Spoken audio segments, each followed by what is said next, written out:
Men doktor emasman. Hech qanaqa kapelsiya qilishni, nazначение qilishni bilmayman.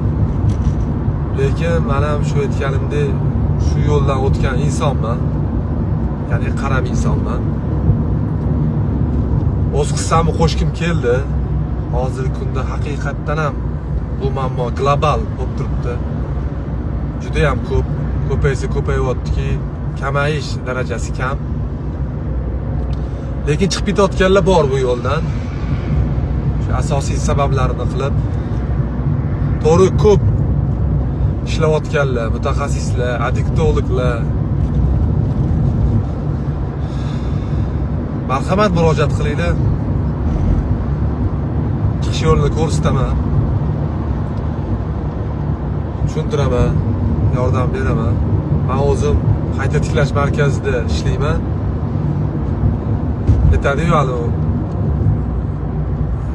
tabib emas, boshidan o'tgan tabib. Shunga asoslanib yordam berishga harakat qilaman inshaalloh.